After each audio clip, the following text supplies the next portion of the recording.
কেন বরাবরই আপনি জানেন যে বিজেপি সরকার পুরোই নেশা বিরোধী। আমাদের মুখ্যমন্ত্রী যে ডাক দিয়েছেন নেশার বিরুদ্ধে, আমাদের প্রশাসন থেকে ধরে সবাই নেশা বিরোধী অভিযানে চলে। প্রায়শই সভাতে বলে থাকেন যে ধর্মীয় সুষ্ঠুরে দিয়ে বিজেপি নাকি একটা দল চালাচ্ছেন, যেহেতু সোনামুড়াতে মাইনরিটি সংখ্যাটা বেশি, সে জায়গায় সেই বিষয়টা কিভাবে দেখছেন? কিছু নেই, শুধু অ্যাপ্লিকেশন করে ঘর পেয়ে যাবে। ভারতীয় জনতা পার্টি সরকার ঘর বলুন, টয়লেট বলুন, আমাদের কিষাণ সম্মান নীতি বলুন, ভাতা বলুন, সেটা ঘরে বসে মানুষ পাচ্ছে। জিনিস খেয়াল করেছি আমরা বা সংবাদ মাধ্যম প্রত্যেকে, যে চুরি বা ছিনতাইয়ের একটা ঘটনা ইদানিংকালে সোনামুড়ায় ঘটছে, সেই বিষয়টা নেশার জন্য নাকি অন্য কোনো তারিখে এই বিষয়টা হচ্ছে? যখন আসছিল তো তখন তারা বিরোধিতা করেছিল, ডজারের বিরোধিতা, যে মানুষের কাজকর্ম কর্মে যাবে, কিন্তু ওরা টুজির মতো চলে। টুজি যে যুগ আছে টুজির মতো চলে, কিন্তু আমরা জানেন যে ভারতের যশস্বী প্রধানমন্ত্রীজি উনি 5G যুগে চলছে। কংগ্রেস আসার কথা ছিল, সেই কারণেও সুদীপ রায় বর্মন এবং ওনার বাপে দুজনে বাপপুতে মিলে ত্রিপুরাটাকে ধ্বংস করে দিল। ওরা ওইখান থেকেই প্রসেসিংয়ে ছিল যে সিপিএমকে আবার গদিতে বসানো। আপনারা দেখছেন ত্রিপুরা টিভি। ত্রিপুরা টিভির বিশেষ অনুষ্ঠান লোককথায় আজ আমাদের সাথে রয়েছে এমনই একজন নেতৃত্ব, যিনি ছাত্র আন্দোলন থেকে শাসক দলের নেতৃত্ব দিচ্ছেন। আজ রয়েছেন আমাদের সাথে সোনামুড়া মণ্ডলের সাধারণ সম্পাদক। আমরা প্রথমে আপনাকে ত্রিপুরা টিভির পর্দায় স্বাগত জানাবো। ত্রিপুরা টিভির বিশেষ টক শো লোককথা, যেখানে উঠে আসে সমাজ, সংস্কৃতি ও সমসাময়িক প্রসঙ্গের নানা দিক। প্রতি রবিবার রাত 8টায় চোখ রাখুন ত্রিপুরা টিভির পর্দায়। নমস্কার আপনাকে এবং আপনার পুরো টিমকে সোনামুড়া মণ্ডলের পক্ষ থেকে অভিনন্দন ও শুভেচ্ছা জানাই। দীপঙ্কর, প্রথমে জানতে চাইবো আপনার মণ্ডল বর্তমান সময় কেমন ভাবে চলছে বা কিভাবে চালাচ্ছেন? এখন জানেন আপনারা সোনামুড়াতে বরাবর সিপিএম এর একটা দুষ্কৃতীরা বসবাস করেন। ওই তাদেরকে কাটিয়ে আমাদের যারা ভারতীয় জনতা পার্টি আছে তারা দিনরাত পরিশ্রম করে সংগঠনকে এগিয়ে নিয়ে যাওয়ার জন্য, এবং আমাদের মণ্ডল সভাপতি শ্রদ্ধেয় সুব্রত দাস ওনার নেতৃত্বে এখন বরঞ্চ ভালো আমাদের মণ্ডল চলছে। এর মধ্যেও বামেরা রয়েছে বর্তমানে এই জায়গার মধ্যে শাসক একটা দখল করে রয়েছেন। এই তাদেরকে উপেক্ষা করে কাজকাম করতে আপনাদের কেমনটা প্রতিকূলতা সৃষ্টি হচ্ছে বর্তমান সময়? দেখুন, যারা বামেরা আছেন তারা বরাবরই একটা জিনিস থাকে, মিথ্যা প্রচার করা। তারা জানেন আপনারা 2018-তে 2023-তে যারা আমাদের মাইনরিটি শতাংশ ভোটার আছে ওই তাদেরকে বিভ্রান্ত করেই ওদের ভোট নেওয়ার মেন প্রসেসিং থাকে। ওরা আপনারা আগেও জানতেন যে ওরা কি করতো, ডজার যখন আসছিল ও তখন তারা বিরোধিতা করেছিল, ডজারের বিরোধিতা, যে মানুষের কাজকর্ম কর্মে যাবে, কিন্তু ওরা টুজির মতো চলে। টুজি যে যুগ আছে টুজির মতো চলে, কিন্তু আমরা জানেন যে ভারতের যশস্বী প্রধানমন্ত্রীজি উনি 5G যুগে চলছেন। তো ওরা বরাবরই ওই টুজির গতিতে চলে, এবং আমাদের ভারতীয় জনতা পার্টি ডাবল ইঞ্জিনের সরকার 5Gর গতিতে চলেই কাজ করছে। বর্তমান সময়ে এই জায়গার মধ্যে দাঁড়িয়ে সোনামুড়ায় আপনারা বামেদের প্রতিদ্বন্দ্বী, সেই হিসেবে বামেরা কোথাও কি আপনাদের সঙ্গে কোলাবোরেশন করে কাজ করার চেষ্টা করে, নাকি সম্পূর্ণটা আপনাদের দায়িত্ব হচ্ছে? বামেরা তো দেখেন আপনি, যিনি শাসক দল থেকে সিপিএম দল থেকে নিয়োগ হয়েছেন শ্যামল চক্রবর্তী বাবু, ওনার মেন দায়িত্ব আমাদের বিধানসভাকে কিভাবে ডেভেলপমেন্ট করা ওনার দায়িত্ব। কারণ উনি জনগণের ভোটে 2018-তে জয়ী হয়েছেন, 2023-এও জয়ী হয়েছেন, কিন্তু আমরা যখন রাস্তাঘাট দেখি উনি টোটালি কোনো জনগণের সঙ্গে যোগাযোগ রাখেন না। বাড়িতে বসে ওনার যে ভাতা আছে, এমএলএ ভাতা, ওই ভাতাই উনি গ্রহণ করছেন, আর জনগণের সঙ্গে কোনো কাজ করছেন না, এমনকি ভারতীয় জনতা পার্টি থেকে কোনো সহযোগিতাই করছেন না। উনি মানুষকে বিভ্রান্ত করার কাজই করছেন সবসময় বরাবর। বিভ্রান্ত যেহেতু একটা ইস্যু উঠলো, তখন বলতে চাইবো বামেরা প্রায়শই সভাতে বলে থাকেন যে ধর্মীয় সুষ্ঠুরে দিয়ে বিজেপি নাকি একটা দল চালাচ্ছেন, যেহেতু সোনামুড়াতে মাইনরিটি সংখ্যাটা বেশি, সে জায়গায় সেই বিষয়টা কিভাবে দেখছেন? ওরা যখন বারবার ধর্মের বিরুদ্ধে, বিজেপি কোনোদিন ধর্ম নিয়ে রাজনীতি করে না। যদি সিপিএম সবসময় কি করে মানুষকে বিভ্রান্ত করার জন্য জায়গায় জায়গায় বিজেপির যে কাজগুলো আছে সেটাকে ভাগ করছে। আপনারা জানেন যে আমাদের যে চাঁদ আছে, আমরা যারা মুসলিম শতাংশ লোক আছে ওরা চাঁদ দেখে ঈদ করে, আবার আমরা সেই চাঁদ দেখেই আমরা পূর্ণিমা করি। তো হিন্দু এবং মুসলিমের মধ্যে কোনো ভেদাভেদ নেই এখানে। আমরা আমরা যেমন অক্সিজেন নেই না, অক্সিজেনের মধ্যে সিপিএম যারা মুসলিম শতাংশ লোক আছে তারাও এখান থেকে অক্সিজেন নেয়, যারা হিন্দু সমাজের আমরা লোক আছি তারাও এখান থেকে হিন্দু অক্সিজেন নেয়। ওইভাবেই ভারতীয় জনতা পার্টিকে দেখে তারা কাউকে বিভ্রান্ত করে না এবং ভেদাভেদ করে না তাদের মধ্যে। শ্যামলবাবু রয়েছেন এই জায়গার মধ্যে বিধায়ক হিসেবে, তিনি বারবার অভিযোগ করেন বিজেপির ক্ষেত্রে যে ওনারা দিচ্ছেন না, সোনামুড়াকে বঞ্চিত করছেন, সে জায়গায় পানি জল থেকে বিদ্যুৎ সর্বোপরি। আপনারা কি মনে করছেন বিষয়টা? আপনারা দেখেন যারা দেশে সরকার ওনার হাতে ছিল, দায়িত্ব আছে, এখনো ওনার হাতে দায়িত্ব আছে, একটা বারের জন্য উনি বলুন কোথায় গিয়ে আন্দোলন করেছে? যে আমাকে দিচ্ছেন না। উনি শুধু যখন ওনার মিটিং চলে বা ওনার যখন গোষ্ঠীকন্দলভাবে বৈঠক হয়, ওই বৈঠকের মধ্যে সাংবাদিকদের সামনেই বলে যে দিচ্ছেন না। কিন্তু একটা বারের জন্য আমাদের সিএম, জনদরদি সিএম আমাদের সবার জন্য করছে, এরকম কোনো নেই যে আমার এখানে শাসক দলের সরকার নেই কিন্তু দিচ্ছেন না। ঘর দিচ্ছেন, যাই দিচ্ছেন সব সমান ভাগেই দিচ্ছেন। কিন্তু ওনার ক্ষেত্রে উনি একটা অপচার করার জন্য এগুলো বলে থাকেন সবসময়। কোন কোন প্রতিকূলতা যেটাকে আপনারা দেখছেন বর্তমান সময়ে সোনামুড়ার মধ্যে যে এই ডেভেলপমেন্ট গুলি করা দরকার বা আমাদের এইগুলি নজরে নেওয়া দরকার? দেখুন, ডেভেলপমেন্ট 100% হচ্ছে সোনামুড়াতে, আর যেটা অন্য অন্য বিধানসভার মতোই সেম চলছে। আমাদের পার্শ্ববর্তী জায়গাতে আমাদের মিনিস্টার আছেন কিশোর বর্মনজি, উনিও আমাদেরকে সহযোগিতা করছেন। আর আমাদের যিনি মন্ডল সভাপতি আছেন উনি বরাবর আমাদের সিএম এর সঙ্গে কথা বলে এবং কিশোর বর্মন মিনিস্টারের সাথে কথা বলে বরাবরই আমাদের উন্নয়নের মধ্যে সোনামুড়া চলছে। সীমান্তবর্তী এলাকা রয়েছে আপনাদের এদিকে, সীমান্তবর্তী এলাকায় পানীয় জলের একটা অভিযোগ বারবারই সংবাদ মাধ্যমে উঠে আসে, সেই জায়গার মধ্যে সুরাহা করার জন্য বিজেপির পদক্ষেপ কি? পানীয় জলের যে সমস্যাটা আছে যেটা আপনার সিপিএম বলছে, দেখুন সিপিএম এর আমলে মাত্র 25% পানীয় জল ছিল, আর এখন 70% এর উপরে আজকের দিনে আমাদের মুখ্যমন্ত্রী যে জল জীবন মিশনের মাধ্যমে পানীয় জলের ব্যবস্থা করেছেন। এবং কি চলছে, আরো আমাদের যে রবীন্দ্রনগরের সেই বর্ডার এরিয়ার সাইডটা আছে সেটারও জলের যে কাজ আছে, পরিকল্পনা চলছে। আমরা কিছুদিনের মধ্যে সেই সমস্যাগুলো 100% আমাদের সরকার নিয়ে পৌঁছে যাবে। দীপঙ্কর দা, একটা জিনিস খেয়াল করেছি আমরা বা সংবাদ মাধ্যম প্রত্যেকে, যে চুরি বা ছিনতাইয়ের একটা ঘটনা ইদানিংকালে সোনামুড়ায় ঘটছে, সেই বিষয়টা নেশার জন্য নাকি অন্য কোনো তারিখে এই বিষয়টা হচ্ছে? এখানে বরাবরই আপনি জানেন যে বিজেপি সরকার পুরোই নেশা বিরোধী। আমাদের মুখ্যমন্ত্রী যে ডাক দিয়েছেন নেশার বিরুদ্ধে, আমাদের প্রশাসন থেকে ধরে সবাই নেশা বিরোধী অভিযানে চলে। কিন্তু কোনো কোনো সময় যারা, আমি বারবারই বলবো যে কিছু কিছু সময় কি করছে, মানুষকে লেলিয়ে দেওয়ার জন্য, সমাজকে উচ্ছৃঙ্খলতা করার জন্য কিছু দুষ্কৃতী নেতৃত্ব আছে সিপিএম এর, যারা বারবারই কিছু শতাংশ লোককে কিছু দিয়ে মানে কিছু একটা সহযোগিতা করে ওদেরকে খাইয়ে টাইয়ে কিভাবে সমাজকে বিভ্রান্ত করা যায় ওই প্রচেষ্টা আছে। 2024-এর বন্যা যে গিয়েছে, আপনার এলাকা বিভিন্ন জায়গায় বন্যায় ক্ষতিগ্রস্ত হয়েছে। এখনো পর্যন্ত বামেদের অভিযোগ, বন্যায় যারা আক্রান্ত হয়েছিলেন, বন্যা এফেক্টেড হয়েছিলেন, তারা নাকি সরকারি সুযোগ সুবিধা তেমন ভাবে পাননি, কি বলবেন? আপনারা জানেন বন্যা যারা এফেক্টেড হয়েছে তখন থেকে, প্রথম থেকে যখন বন্যা হয়েছিল তখন ভারতীয় যারা জনতা পার্টির যারা কার্যকর্তা আছে তারা প্রতিনিয়ত মানুষের পাশে দাঁড়িয়েছিল। কিন্তু আপনি একটাবার লক্ষ্য করে দেখুন, যাকে ভোট দিয়ে জয় করেছেন সোনামুড়াতে, শ্যামল চক্রবর্তী বাবু, সিপিএম এর নেতৃত্ব, ওনাকে আমি কাকু বলে অভ্যর্থনা করছি। কিন্তু তাইনের কি ভূমিকা ছিল? তাদের তো পাশে দাঁড়ানোর কথা ছিল, প্রত্যেকটা জনগণের পাশে দাঁড়ানোর কথা ছিল। কিন্তু যখন বন্যা শেষ হয়ে গেল ওই মুহূর্তে গিয়ে উনি হাঁটু কাছে দিয়ে মানুষের সামনে গিয়ে দাঁড়ালেন। এর আগে ওনার কোনো ভূমিকাই ছিল না। আপনারা রবীন্দ্রনগরে দেখলেন অভয় মিশনের মাধ্যমে আমরা প্রায় এখানে 700 পরিবারকে সহযোগিতা করলাম এই বন্য কামালিদের থেকে।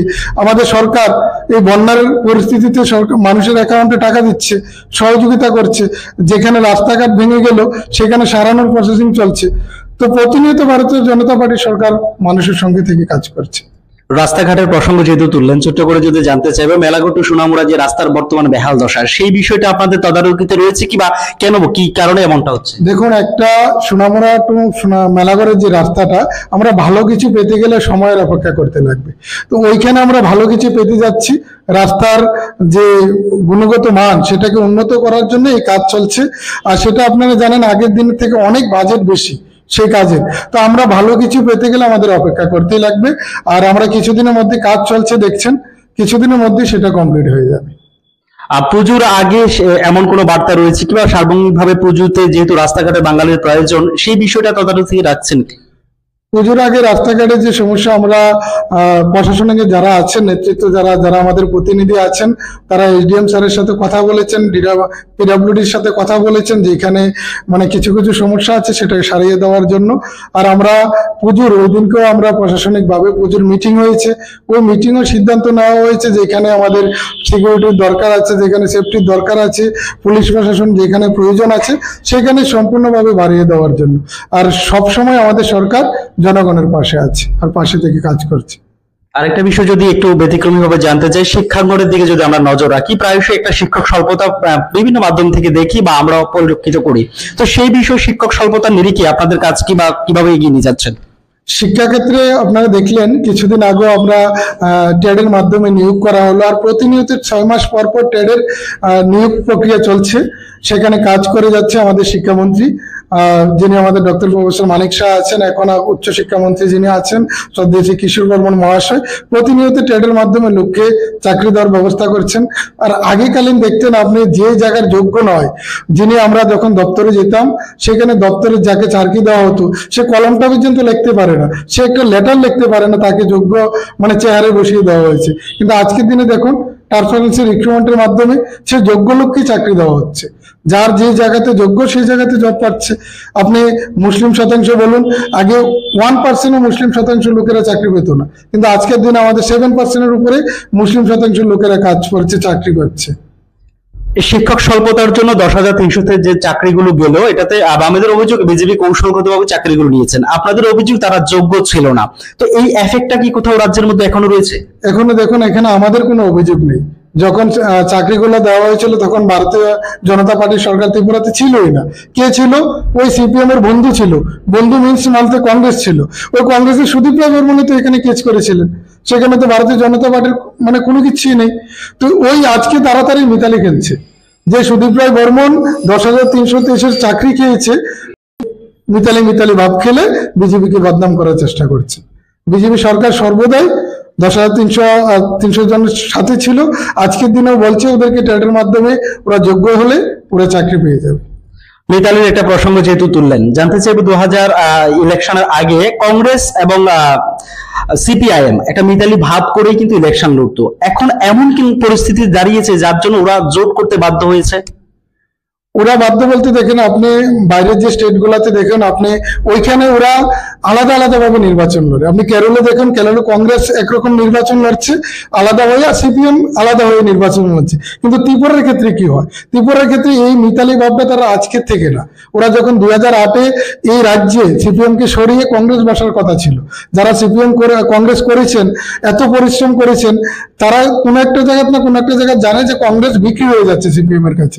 2013-তেই কংগ্রেস আসার কথা ছিল, সেই কারণেও সুদীপ রায় বর্মন ওনার বাপে দুজনে বাপপুতে মিলে ত্রিপুরাটাকে ধ্বংস করে দিল। ওরা ওইখান থেকেই প্রসেসিং এ ছিল যে সিপিএম কে আবার গদিতে বসানো। তো ওরা মিতালি ভাব আজকে থেকে না, এটা সর্বদাই চলছে। এটা শুধু আমাদের জনগণকে বুঝতে হবে যে ওরা মিতালি ভাবটা সর্বদাই সবসময় করে থাকে। তাতে করে কি ধরুন বিজেপির ঘরে কংগ্রেস ঘরোয়া যারা ছেলেমেয়েরা ভুল বুঝতে পেরে আসছে কি, বা সিপিএম থেকে আপনাদের সঙ্গে যোগাযোগ করার চেষ্টা করছে কি, যেহেতু মিতালিটা ধীরে ধীরে প্রকাশ পাচ্ছে? আমরা 100% যারা আমরা সিপিএম এর বলিষ্ঠ নেতারা আছেন বা যারা কংগ্রেস করতেন, ওই তাদের সাথে যখন আমরা কথা বলি তারা বরাবরই বলেন যে আমরা সিপিএম করে কোনো লাভ হবে না, কংগ্রেস করে কোনো লাভ হবে না। কারণ হলো ওরা যে স্টেটের যে নেতারা আছে, আমাদের মানিক সরকার বাবু বলুন আর সুদীপ রায় বর্মন বাবু বলুন, ওরা এক টেবিলে বসে চা খায়। তো ওরা যখন চা খায় আমরা আরো পরিশ্রম করলেও আমরা ওইখানে ডিভাইড হবে না, ওখানে সর্বদাই ওরা মিলিত থাকবে।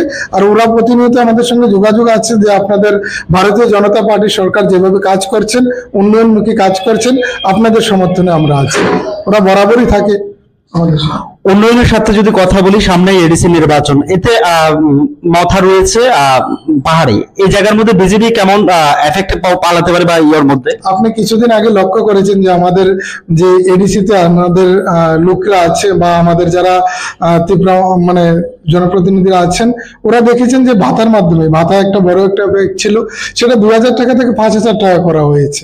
তো এডিসির জন্য আগে কি ছিল, যখন এডিসি কে অন্যরকম ভাবে দেখতো, ওরা শুধু ভোট বাক্স হিসাবে ব্যবহার করতো এডিসি কে। কিন্তু এখানের ক্ষেত্রে আমাদের সরকারের ক্ষেত্রে কি হয়, বলছে সবকা সাথ সবকা বিকাশ সবকা প্রয়াস। এডিসি যদি আমার উন্নত না হয়, আমার বাকি বাঙালি জায়গাগুলো উন্নত হবে না। তো আমি সব দুনো চোখে, আমি এডিসি কে যদি আমি সেম চোখে দেখতে লাগে, আমাদের বাঙালিকে সেম চোখে দেখে উন্নত করতে লাগে। তো ফার্স্টে আমাদের সরকার সিদ্ধান্ত নিলে যে আমি এডিসি কে উন্নত করতে লাগবে। এডিসি কে উন্নত করতে গেলে আমার ঘর না, শুধু ওদেরকে অর্থনৈতিক ভাবে ডেভেলপমেন্ট করা দরকার। ওই জন্য আমাদের 2,000 টাকা থেকে ভাতাটা 5,000 টাকা করেছেন। আর আপনি আজকের দিনে এডিসিতে যান, ওখানে ন্যাশনাল হাইওয়ে হচ্ছে। আমরা এডিসির মাধ্যমে আমরা ট্যাপস প্রজেক্ট 1400 কোটি টাকার প্রজেক্ট ত্রিপুরাতে হলো, শুধু সম্পূর্ণ এডিসির জন্য। ওই 1400 কোটি টাকার প্রজেক্টের মধ্যে প্রতি পিজি কে আমরা যারা প্রডিউসার গ্রুপ বলি, ওইখানে 6 লাখ টাকা করে দিচ্ছে। আমাদের যারা এডিসি ভাই বোন আছে, যারা দিন আয় দিনে খায়, ওদেরকে 6 লাখ টাকা করে দিয়ে ওইখানে সহযোগিতা করছে আমাদের সরকার। তো তো প্রতিনিয়ত সরকার এডিসির সঙ্গে আছে। এই জায়গায় যদি প্রশ্ন রাখি, বামেরা আগে যখন ইলেকশন লড়তেন তারা এডিসির 20টা সিট রিজার্ভ বলেই ওনারা বলতেন, এটা কি তাদের কি কোনো রণকৌশল নাকি এডিসি তাদের প্রতি আত্মবিশ্বাস? ওদের একটা ধান্দা ছিল এডিসি কে গরিব করে রাখা। ওদের মুখ্য উদ্দেশ্যই ছিল এডিসির সঙ্গে মানে একটা ইলেকশন বিজনেস করা। যদি আপনি এডিসি কে উন্নত করেন, ওই বামারা কোনোদিনও ভোট পাবে না। তো আজকের দিনে ধীরে ধীরে এডিসি উন্নত হচ্ছে, ওদের ভোট বাক্স টোটাল জিরো হয়ে গেছে। আপনি 18-তে দেখলেন যে সিপিএম এর ভোট বাক্স জিরো, 23-এ দেখেছেন সিপিএম এর ভোট বাক্স জিরো। আর আজকের দিনে তো ওই এডিসিতে সিপিএম গেলে ওদেরকে তাড়া করছে। তো আমাদের যারা এডিসি ভাই বোনরা আছে তারা করছে, কি করলেন আপনারা উন্নত? সিপিএম কোনো উন্নত করেনি এডিসির মধ্যে। আরেকটা যদি প্রসঙ্গ জানতে চাই, আপনাদের ভাষা যে কোনো রকম আন্দোলন করতে হয় না, এখন মানুষ নিজের সুযোগ সুবিধাগুলো এমনিতে পারছে। এই জায়গার মধ্যে দাঁড়িয়ে বামেরা বলছেন আন্দোলন ছাড়া এখন কিছুই পাওয়া যায় না। তো আপনাদের কথা তাদের কথা টোটালি ব্যতিক্রম, কেন এমন মনে হচ্ছে? এটা আমরা দেখেন, বিজেপি সরকার সবসময় কাজে বিশ্বাসী, আর সিপিএম যারা করতেন তারা কথায় বিশ্বাসী। ওরা যত কথা বলতে পারে ওরা তত, আর বিজেপি সরকার সবসময় কাজে বিশ্বাসী। আপনার এটা এক্সাম্পল আপনারা দেখতে পেলেন, এই যে ঘরের জন্য সিপিএম আমলে আমি একটু আগে গিয়েছিলাম নলছড় ব্লকের দিনে, ওইখানে একটা ব্লকে কাজ মানে 14টা 15টা ঘর আসতো ইয়ারলি, আর আমাদের এখানে একটা পঞ্চায়েতে 400 থেকে 500 ঘর। এটা কোনোদিন কল্পনা করা যাচ্ছে? তাতে কাজ চাইতেও না। আর সিপিএম এর যখন আমাল ছিল তখন প্রত্যেকটা ভোটার একটা ঘরের জন্য তাদের কাছে লালিত হতে হতো। ইচ্ছে নেই, শুধু অ্যাপ্লিকেশন করে ঘর পেয়ে যাও। ভারতীয় জনতা পার্টি সরকার ঘর বলুন, টয়লেট বলুন, আমাদের কিষাণ সম্মান নীতি বলুন, ভাতা বলুন, সেটা ঘরে বসে মানুষ পাচ্ছে। কিন্তু সিপিএম শুধু বিভ্রান্তি করছে। ওরা দেখবেন কোনোদিনও ঘর নিয়ে, জল নিয়ে, এসব নিয়ে কথা বলে না। ঘর নিয়ে টোটালি কথা বলে না ওরা, কারণ ঘর মানুষ এইভাবে পেয়ে যাচ্ছে। ঘর নিয়ে কথা বলে না, কিন্তু বিদ্যুৎ নিয়ে কথা বলে। সম্প্রতি দেখছি ওনাদের বড় একটা ইস্যু, গ্রামীণ এলাকা বলুন বা শহরাঞ্চল বড় বড় মিছিল মিটিং বের করে বিদ্যুৎ বর্ধিত বিল কিংবা স্মার্ট মিটারের বিরুদ্ধে ওনারা সামিল হচ্ছেন আন্দোলনে। সেই বিষয়টা আপনারা কিভাবে দেখছেন? দেখুন, যখন দেশকে উন্নত করার লক্ষ্যে বিজেপি সরকার কাজ করছে, সেখানে টুটিকাটি থাকবে। কিন্তু আমাদের রতনলাল নাথজি আছে, আমাদের মিনিস্টার আছে যিনি ইলেকট্রিক মিনিস্টার, তিনি বিষয়টাকে দেখছেন এবং সেটাকে সারানোর চেষ্টা করেছেন। এখানে কোনো ইস্যু নেই, শুধু বিভ্রান্তি করাই ইস্যু ছিল ওদের সিপিএম এর। কারণ এখানে যারা ছিল স্মার্ট মিটারের মাধ্যমে, উনি একবারও বলেননি যে স্মার্ট মিটারটাকে এইভাবে ব্যবহার করতে হবে।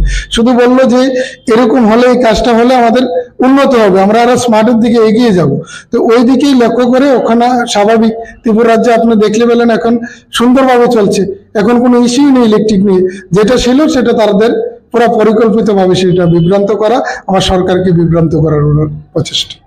কর্মসংস্থানের দিকে যদি দেখি, বর্তমান সময়ে কর্মসংস্থান কিভাবে ডেভেলপমেন্ট করার চেষ্টা করছে আপনাদের সরকার, বা কিভাবে সোনামুড়া মন্ডল থেকে কর্মসংস্থানের সুযোগ হচ্ছে নতুন করে? দেখুন, কর্মসংস্থানের ক্ষেত্রে বলুন আপনি, আমরা বারবারই বলছি যে শিক্ষা মাধ্যমে ট্রেডের ক্ষেত্রে নিয়োগ করা হয়েছে। যিনি আমাদের মুখ্যমন্ত্রী যে আছেন ওনার নেতৃত্বে এক্সিকিউটিভেরও ব্যবস্থা করা হয়েছে, প্রজেক্ট এক্সিকিউটিভ। তারপরে আমাদের এসপি গুলা নিয়োগ করা হয়েছে। আর বিভিন্ন, এই যেমন আমাদের ট্যাপসের প্রজেক্টে আমি একটু আগে বললাম 1400 কোটি টাকার প্রজেক্ট এসেছে। ওই প্রজেক্টের মাধ্যমে মানুষকে কর্মসংস্থানের ব্যবস্থা করা হয়েছে, আমাদের যুবকদেরকে কন্ট্রাকচুয়াল হিসেবে ব্যবস্থা করা হয়েছে। আর যারা যোগ্যতার হিসাবে চাকরি পাবেন তাদের সঙ্গে ভারতীয় জনতা পার্টির সরকারের সর্বদাই দরজা খোলা, তোমরা পড়ালেখা করো আর চাকরি নিয়ে যাও। যা আপনারা দেখতে পেলেন কিছুদিনের মাধ্যমে যারা আমাদের চাকরি পেল বিভিন্ন পঞ্চায়েত দপ্তরে, যারা মানে বিভিন্ন দপ্তরগুলোতে চাকরি পেয়েছে, তারা সম্পূর্ণ clean and neat and clean. আগে যখন সিপিএম চাকরি ছাড়তো কি হতো, প্রত্যেকটা পার্টি অফিসের মধ্যে ঝামেলা হতো, প্রত্যেকটা পার্টি অফিসের মধ্যে গন্ডগোল হতো, সিপিএম এর তারাই এসে আক্রান্ত করতো। কিন্তু আজকের দিনে এই টার্বুলেন্সে বেরিয়ে কোনো যুবকের মধ্যে ওই আক্রোশতা নেই। যুবক কি করছে, যারা চাকরি লাইনে যাবে সেটা ঘরে বসে পড়াশোনা করছে, যারা বিজনেসের লাইনে যাবে, আপনি জানেন মুদ্রা লোনের হিসাবে বিজনেসের জন্য যুবকগুলাকে সহযোগিতা করছে, বিভিন্ন প্রজেক্টের মাধ্যমে চাকরি করার জন্য যুবককে সহযোগিতা করছে। আমাদের যারা মহিলা আছে, যারা টিআরএলএম এর মাধ্যমে, তাদেরকে আমাদের সরকার সহযোগিতা করছে। প্রতিনিয়ত যুবক যারা আছে বিভ্রান্ত হওয়ার কিছু নেই, সহযোগিতা করে যাচ্ছে আমাদের ভারতীয় জনতা পার্টির সরকার। যুবকের পাশাপাশি মহিলাদের সশক্তিকরণে আপনার প্রকল্প নিচ্ছেন, কেমন ফলপ্রসূ হচ্ছে আপনার সাব ডিভিশন থেকে শুরু করে গোটা রাজ্যে? দেখুন, আপনি যখন প্রথমে এনআরএলএম ছিল, ওই এনআরএলএম স্কিমে যখন আমরা দেখতে পেলাম, যখন সিপিএম সরকার ছিল 2018 আগে, তখন মাত্র 5,000 এসএসজি গ্রুপ ছিল। আজকের দিনে 50,000-এর উপরে এসএসজি গ্রুপ আছে ত্রিপুরা রাজ্যের মধ্যে। আমাদের এখানে লাখপতি দিদিরা আছে, প্রায় 1 লাখ মহিলার উপরে আমরা লাখপতি দিদিরা আজকের দিনে কাজ করছে। ওইখানে আপনি টিআরএলএম এর মাধ্যমে ব্যাংক সখী, পশু সখী, কৃষি সখী, সমস্ত সখীর মাধ্যমে আমরা ওই দিদিগুলাকে উন্নত করছি। যখন কংগ্রেস আর সিপিএম সরকার ছিল ত্রিপুরা রাজ্যে, তখন কি হতো, আমাদের দিদিদেরকে শুধু লাইন ধরাতো। আর সকালবেলা আপনারা দেখতে পেতেন ওদেরকে আমি একটা লাল শাড়ি দিয়ে বাড়ি বাড়ি সকালবেলা পাঠিয়ে দিত 3 টাকা 5 টাকা চাঁদার জন্য। খেত মজুরের নাম করে চাঁদাগুলো আনতো। একটা বারের জন্য আমাদের সরকার মানে বিভিন্ন যারা ছিল তারা ওই টাকাগুলো কোথায় যাচ্ছে এগুলোর কোনো হিসাব পায়নি, কিন্তু তারা বারবার সকালবেলা ওই মহিলাদেরকে দিয়ে, আমাদের দিদিদেরকে দিয়ে শুধু কালেকশন করাতো। কিন্তু আজকের দিনে ভারতীয় জনতা পার্টির সরকার কি করলো, এসএসজি গ্রুপের মাধ্যমে তাদেরকে বিভিন্ন লোনের স্কিমের মাধ্যমে 3% শুধু ইন্টারেস্টে লোনের মাধ্যমে দিদিদেরকে সহযোগিতা করে যাচ্ছে। আজকে দিদিরা একটা পরিবার চালানোর মতো ক্ষমতা আছে। রেগা কিংবা টুয়েব প্রকল্পে আগে আমরা কাছে দেখতাম, বর্তমান সময়ে কিছুটা হলো বিঘ্নিত হচ্ছে। এই যে ধারণাটা বা পুজোর আগে কাজ কামের যে একটা বিষয় ছিল, এগুলোকে সম্প্রসারণের জন্য বিজেপি কি পদক্ষেপ নিচ্ছে?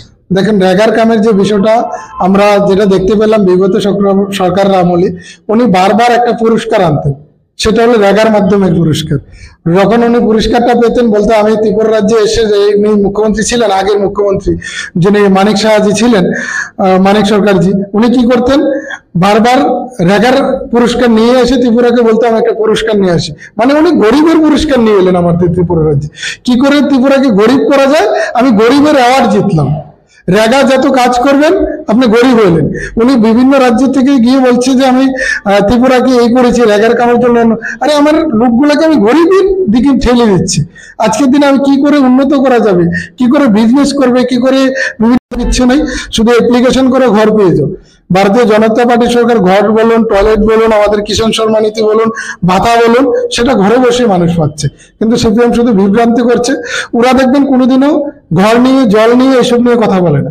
ঘর নিয়ে টোটালি কথা বলে না ওরা, কারণ ঘর মানুষ এইভাবে পেয়ে যাচ্ছে। ঘর নিয়ে কথা বলে না, কিন্তু বিদ্যুৎ নিয়ে কথা বলে। সম্প্রতি দেখছি ওনাদের বড় একটা ইস্যু, গ্রামীণ এলাকা বলুন বা শহরাঞ্চল বড় বড় মিছিল মিটিং বের করে বিদ্যুৎ বর্ধিত বিল কিংবা স্মার্ট মিটারের বিরুদ্ধে ওনারা সামিল হচ্ছেন আন্দোলনে। সেই বিষয়টা আপনারা কিভাবে দেখছেন? দেখুন, যখন দেশকে উন্নত করার লক্ষ্যে বিজেপি সরকার কাজ করছে, সেখানে টুটিকাটি থাকবে। কিন্তু আমাদের রতনলাল নাথ জি আছে, আমাদের মিনিস্টার আছে যিনি ইলেকট্রিক মিনিস্টার, তিনি বিষয়টাকে দেখছেন এবং সেটাকে সারানোর চেষ্টা করেছেন। এখানে কোনো ইস্যু নেই, শুধু বিভ্রান্তি করাই ইস্যু ছিল ওদের সিপিএম এর। কারণ এখানে যারা ছিল স্মার্ট মিটারের মাধ্যমে, উনি একবারও বলেননি যে স্মার্ট মিটারটাকে এইভাবে ব্যবহার করতে হবে। শুধু বললো যে এরকম হলে, এই কাজটা হলে আমাদের উন্নত হবে, আমরা আরো স্মার্টের দিকে এগিয়ে যাব। তো ওই দিকেই লক্ষ্য করে ওখানে স্বাভাবিক ত্রিপুরা রাজ্যে আপনি দেখলে পেলেন এখন সুন্দরভাবে চলছে। এখন কোনো ইস্যু নেই ইলেকট্রিক নিয়ে, যেটা ছিল সেটা তাদের পুরো পরিকল্পিতভাবে সেটা বিভ্রান্ত করা, আমার সরকারকে বিভ্রান্ত করার প্রচেষ্টা। কর্মসংস্থানের দিকে যদি দেখি, বর্তমান সময়ে কর্মসংস্থান কিভাবে ডেভেলপমেন্ট করার চেষ্টা করছে আপনাদের সরকার, বা কিভাবে সোনামুড়া মন্ডল থেকেও কর্মসংস্থানের সুযোগ হচ্ছে নতুন করে? দেখুন, কর্মসংস্থানের ক্ষেত্রে বলুন আপনি, আমরা বারবারই বলছি যে শিক্ষা মাধ্যমে ট্রেডের ক্ষেত্রে নিয়োগ করা হয়েছে। যিনি আমাদের মুখ্যমন্ত্রী যে আছেন, ওনার নেতৃত্বে এক্সিকিউটিভের ব্যবস্থা করা হয়েছে, প্রজেক্ট এক্সিকিউটিভ। তারপরে আমাদের এসপি গুলা নিয়োগ করা হয়েছে। আর বিভিন্ন, এই যেমন আমাদের ট্যাপসের প্রজেক্টে আমি একটু আগে বললাম 1400 কোটি টাকার প্রজেক্ট এসেছে। ওই প্রজেক্টের মাধ্যমে মানুষকে কর্মসংস্থানের ব্যবস্থা করা হয়েছে, আমাদের যুবকদেরকে কন্ট্রাকচুয়াল হিসেবে ব্যবস্থা করা হয়েছে। আর যারা যোগ্যতার হিসাবে চাকরি পাবেন, তাদের সঙ্গে ভারতীয় জনতা পার্টির সরকারের সর্বদাই দরজা খোলা, তোমরা পড়ালেখা করো আর চাকরি নিয়ে যাও। যা আপনারা দেখতে পেলেন কিছুদিনের মাধ্যমে, যারা আমাদের চাকরি পেল বিভিন্ন পঞ্চায়েত দপ্তরে, যারা মানে বিভিন্ন দপ্তরগুলোতে চাকরি পেয়েছে, তাদের সম্পূর্ণ clean and neat and clean. আগে যখন সিপিএম চাকরি ছাড়তো কি হতো, প্রত্যেকটা পার্টি অফিসের মধ্যে ঝামেলা হতো, প্রত্যেকটা পার্টি অফিসের মধ্যে গন্ডগোল হতো, সিপিএম এর তারাই এসে আক্রান্ত করতো। কিন্তু আজকের দিনে এই টার্বুলেন্সে বেরিয়ে কোনো যুবকের মধ্যে ওই আক্রোশতা নেই। যুবক কি করছে, যারা চাকরি লাইনে যাবে সাধারণ ঘরে বসে পড়াশোনা করছে, যারা বিজনেসের লাইনে যাবে, আপনি জানেন মুদ্রা লোনের হিসাবে বিজনেসের জন্য যুবকগুলাকে সহযোগিতা করছে, বিভিন্ন প্রজেক্টের মাধ্যমে চাকরি করার জন্য যুবককে সহযোগিতা করছে।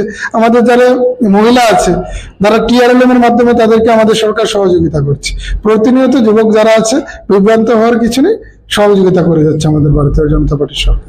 যুবকের পাশাপাশি মহিলাদের সশক্তিকরণে আপনার প্রকল্প নিচ্ছেন, কেমন ফলপ্রসূ হচ্ছে আপনার সাব ডিভিশন থেকে শুরু করে গোটা রাজ্যে? দেখুন, আপনি যখন প্রথমে NRLM ছিল, ওই NRLM স্কিমে যখন আমরা দেখতে পেলাম, যখন CPM সরকার ছিল 2018 আগে, তখন মাত্র 5,000 SHG গ্রুপ ছিল।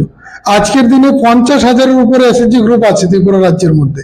আমাদের এখানে লাখপতি দিদিরা আছে, প্রায় 1 লাখ মহিলার উপরে আমরা লাখপতি দিদিরা আজকের দিনে কাজ করছে। ওইখানে আপনি TRLM এর মাধ্যমে ব্যাংক সখী, পশু সখী, কৃষি সখী, সমস্ত সখীর মাধ্যমে আমরা ওই দিদিগুলাকে উন্নত করছি। যখন কংগ্রেস আর CPM সরকার ছিল ত্রিপুরা রাজ্যে, তখন কি হতো, আমাদের দিদিদেরকে শুধু লাইন ধরাতো।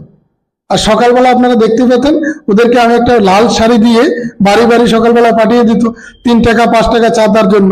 খেত মজুরের নাম করে চাঁদাগুলো আনতো। একটা বারের জন্য আমাদের সরকার মানে বিভিন্ন যারা ছিল তারা ওই টাকাগুলো কোথায় যাচ্ছে এগুলোর কোনো হিসাব পায়নি, কিন্তু তারা বারবার সকালবেলা ওই মহিলাদেরকে দিয়ে, আমাদের দিদিদেরকে দিয়ে শুধু কালেকশন করাতো। কিন্তু আজকের দিনে ভারতীয় জনতা পার্টির সরকার কি করলো, SHG গ্রুপের মাধ্যমে তাদেরকে বিভিন্ন লোনের স্কিমের মাধ্যমে 3% শুধু ইন্টারেস্টে লোনের মাধ্যমে দিদিদেরকে সহযোগিতা করে যাচ্ছে। আজকে দিদিরা একটা পরিবার চালানোর মতো ক্ষমতা আছে। রেগা কিংবা টুয়েব প্রকল্পে আগে আমরা কাছে দেখতাম, বর্তমান সময়ে কিছুটা হলো বিঘ্নিত হচ্ছে। এই যে ধারণাটা বা পুজোর আগে কাজ কামের যে একটা বিষয় ছিল, এগুলোকে সম্প্রসারণের জন্য বিজেপি কি পদক্ষেপ নিচ্ছে? দেখেন, রেগার কামের যে বিষয়টা আমরা যেটা দেখতে পেলাম বিগত সরকারের আমলে, উনি বারবার একটা পুরস্কার আনতেন, সেটা হলো রেগার মাধ্যমে পুরস্কার। যখন উনি পুরস্কারটা পেতেন, বলতে আমি ত্রিপুরা রাজ্যে এসে, উনি মুখ্যমন্ত্রী ছিলেন, আগের মুখ্যমন্ত্রী যিনি মানিক সাহাজি ছিলেন, মানিক সরকারজি, উনি কি করতেন, বারবার রেগার পুরস্কার নিয়ে এসে ত্রিপুরাকে বলতে আমি একটা পুরস্কার নিয়ে আসি। মানে উনি গরিবের পুরস্কার নিয়ে এলেন আমাদের ত্রিপুরা রাজ্যে। কি করে ত্রিপুরাকে গরিব করা যায়, আমি গরিবের অ্যাওয়ার্ড জিতলাম। রেগা যত কাজ করবেন আপনি গরিব হইলেন। উনি বিভিন্ন রাজ্য থেকে গিয়ে বলছে যে আমি ত্রিপুরাকে এই করেছি রেগার কামের জন্য। আরে আমার লোকগুলোকে আমি গরিবের দিকে ঠেলে দিচ্ছি। আজকের দিনে আমি কি করে উন্নত করা যাবে, কি করে বিজনেস করবে, কি করে বিভিন্ন প্রকারের ভূমিকা। আর ওনার ভূমিকা কি ছিল, রেগার কাজের মাধ্যমে মানুষকে গরিব করে রাখা। আজকের দিনে আপনি ভালো করে লক্ষ্য করবেন, 500 টাকা হাজিরা দিয়েও আমরা মানুষ পাচ্ছি না, কারণ মানুষগুলো ডেভেলপমেন্ট হয়েছে, GDP বেড়েছে। কিন্তু ওই আমলে 170 টাকা 200 টাকা দিয়ে শুধু রেগার কাজই করাতো, আর আমাদের দিদি দাদাদেরকে দিয়ে শুধু লাইনে ধরাতো, লাইনে ধরে হাঁটিয়ে কাজ করতো। স্মার্ট সিটি প্রকল্পে শহর আগরতলা রয়েছে, পরবর্তী সময় বিভিন্ন শহরগুলি হচ্ছে। এই ক্ষেত্রে সোনামুড়া আগামী দিনে এমন হতে পারে কি আশা করা যায়? আপনারা আসার সময় লক্ষ্য করলেন, সোনামুড়াতে আসার সময় রাস্তার সাইডে দিয়ে ড্রেন হচ্ছে। যে সমস্যাগুলো আগের আমলে ছিল, সমস্যাগুলোকে মানুষ দেখতে হতো। আপনার স্মার্ট সিটি আগরতলাতে দেখলেন কি সুন্দর রাস্তার দুনো সাইডে দিয়ে ড্রেনের ব্যবস্থা করা হয়েছে, যেমন জল না জমে, যেমন শহরগুলোতে জল না জমে মানুষের ক্ষতি না হয়। ওই সরকার এভাবে কাজ করছে, বিভিন্ন ডেভেলপমেন্টের মাধ্যমে কাজ করে যাচ্ছে প্রতিনিয়ত। বাবাদের অভিযোগ, শান্তি সম্প্রীতি বিঘ্নে বিজেপি বরাবরই কাজ করে যাচ্ছেন। আপনারা সুশুরি দিয়ে, ধর্মীয় সুশুরি দিয়ে নিজেদেরকে আখের গোছানোর চেষ্টা করছেন। তো সেই নিরিখে আগামী দিনে সমস্ত ধর্ম, জাতি ধর্মকে নিয়ে কাজ করার পরিলক্ষে আপনার বার্তা কি থাকবে? দেখুন, আমি বরাবরই বলছি যে বিজেপি কোনোদিন জাতিগত নিয়ে কাজ করে না। CPM প্রতিনিয়ত যারা মুসলিম শতাংশের লোক আছে তাদেরকে হাতিয়ার করছে। আজকের দিনে মাইনরিটি তারা যখন শাসনে ছিল, আমার যারা CPM যখন শাসনকালে ছিল, তখন কি হতো, আমাদের যারা মাইনরিটি ভাইদেরকে তাদেরকে কোনো দায়িত্বই দিত না CPM এর, কিন্তু তাদেরকে কি করতো, লাঠি নিয়ে হাত ধরে যাও তুমি লড়াই করো। কিন্তু আজকের দিনে যখন তারা কমিটি বানাচ্ছে, যখন তাদের সরকারে নেই, আবার সেই মাইনরিটির লোকগুলাকে দায়িত্ব দিচ্ছে যে তোমাকে দায়িত্ব দেওয়া হলো, তুমি গিয়ে লড়াই করো। তারা প্রতিনিয়ত কি করছে, মানে মাইনরিটি যারা শতাংশ আছে ওদেরকে ব্যবহার করছে, প্রতিনিয়ত ব্যবহার করছে। আপনি আজকের দিনে ভাবুন, সোনামুড়াতে যেতে এতই যদি তারা মাইনরিটি বিরোধী হয়, তাহলে সোনামুড়ার যে MLA-টা, CPM এর যে MLA-টা, সেটা কেন মাইনরিটি থেকে হলো না? আমাদের প্রশ্নটা আপনি দেখুন, সেটা কেন মুসলিম থেকে করা হলো না? সেটা কেন বারবার শ্যামল চক্রবর্তী হিন্দু থেকে করা হচ্ছে? ওরা ভোটের ক্ষেত্রে মাইনরিটিকে ডিভাইড করছে, আর কাজের ক্ষেত্রে, ওদের পকেট বাড়ির ক্ষেত্রে ওরা ডিভাইড করছে না। কিন্তু আপনি যেটা দেখুন, আপনি আজকে সীমান্তপুরে লক্ষ্য করুন, কালাপানিয়াতে লক্ষ্য করুন, সেখানে কি হিন্দু কোনো প্রধান আছে? সেখানে মাইনরিটিকে আমরা প্রায়োরিটি দিচ্ছি। যেখানে আপনার আমাদের রাঙামাটিয়াতে সেখানে উন্নয়নমুখী কাজ করার জন্য সরকার যেভাবে ঘর, আমার সীমান্তপুরে যেরকম ঘর দিচ্ছে, রবীন্দ্রনগরে যেরকম ঘর দিচ্ছে, আমার সেম রাঙামাটিয়াতে সেরকম ঘর দিচ্ছে, সেরকম সিনট্যাক্স দিচ্ছে, সবগুলো সুযোগ সুবিধা ও মাইনরিটিতে দেওয়া হচ্ছে। ওরা স্টুডেন্টরা বরাবরই থাকছে। আর সার্বিক পরিস্থিতি লক্ষ্য করে আগামী দিনের জন্য আপনার বার্তা কি থাকবে এই বিষয়ে? সার্বিক পরিস্থিতি লক্ষ্য করে আমি একটা কথাই বলবো, বিভ্রান্তর দিকে নজর দেবেন না। আপনারা সিপিএম এবং কংগ্রেসের মিতালি বাপ দেখেছেন, ওরা বরাবরই যারা সিপিএম এর আমাদের বাপপুর যেটাকে বলবো, আমি আমার সুদীপ রায় বর্মন ওনার বাপ, সিপিএম কে ত্রিপুরাকে ধ্বংস করার দিকে ওদের লক্ষ্য। এবারও সেমই করছে, ওরা কিছু হলে আন্দোলন করছে। আন্দোলনে বিজেপি বিশ্বাসী না, বিজেপির উন্নয়নে বিশ্বাসী। এবং আমরা বলবো যারা ভারতীয় মানে সরকার প্রতিনিধি আছেন, ওরা সর্বদলীয় ভারতীয় জনতা পার্টির দিকে ঝুঁকিত আছেন। আর আমি সবাইকে আহ্বান করবো ওই বিভ্রান্ত থেকে দূরে গিয়ে আমরা উন্নয়নের মুখে কাজ করুন, উন্নয়নের স্বার্থে কাজ করুন, ভারতীয় জনতা পার্টিকে সমর্থন করে কাজ করুন। দেবঙ্গদা, লাস্ট ভাবে যদি জানতে চাই, একটা প্রচলিত বাক্য আছে, politics is the third class game played by fourth class people. আপনি একজন যুব নেতা, তো সেই প্রসঙ্গে যুবকদের কিভাবে রাজনীতিতে আসা প্রাসঙ্গিক বলে মনে করছেন, বা আগামী 2028 নির্বাচনে যুবকদের আপনাদের সাথে লড়াই করার কিভাবে অঙ্গীকারবদ্ধ করবেন? দেখুন, এই পলিসিটা আগে ছিল, যুবক যদি রাজনীতিতে না আসে, যদি শিক্ষিত লোক রাজনীতিতে না আসে, দেশের উন্নতি কি করে হবে? আগের যুগে ছিল, আমি তো বললামই, যারা তারা কলম লিখতে পারে না তাদেরকে মেম্বার বানিয়ে দিয়েছিল, প্রধান বানিয়ে দিয়েছিল সিপিএম এর আমলে। দপ্তরগুলোকে যারা একটা অ্যাপ্লিকেশন লিখতে পারে না তাদেরকে দপ্তরগুলোতে চাকরি দিয়েছে। কিন্তু আজকের দিনে যুবক শ্রেণী যারা আছে, আপনি বিজেপিতে দেখুন, আজকের দিনে আমাদের মন্ডল সভাপতি আমরা নেতৃত্ব দিচ্ছি, আমাদের ভারতীয় জনতা পার্টির যুবক শ্রেণীকে সুযোগ দিচ্ছে। আমাদের মন্ত্রীগুলা দেখুন, সুশান্ত চৌধুরী থেকে ধরে সুশান্ত দেব থেকে ধরে সবাই ইয়ং স্টাফকেই ভারতীয় জনতা পার্টি কাজে লাগাচ্ছে। আমি যারা যুবক শ্রেণীর লোক আছেন এবং যারা শিক্ষিত সমাজ আছেন, আমি বলবো আপনারা রাজনীতির সারিতে আসুন, দেশকে উন্নত করুন, ত্রিপুরাকে উন্নত করুন, সোনামুড়াকে উন্নত করুন। একেবারেই যুবকদের প্রতি আহ্বান রাখলেন যে দেশ রাজ্য সর্বস্তরে উন্নয়ন করার জন্য, উন্নয়ন যোগ্যে প্রসারিত করার জন্য যুবকদের রাজনীতিতে এগিয়ে আসা প্রয়োজন বলে মনে করছেন। আজকের মতো লোককথার অনুষ্ঠান এখানটাই সমাপ্তি করছি। শুভরাত্রি।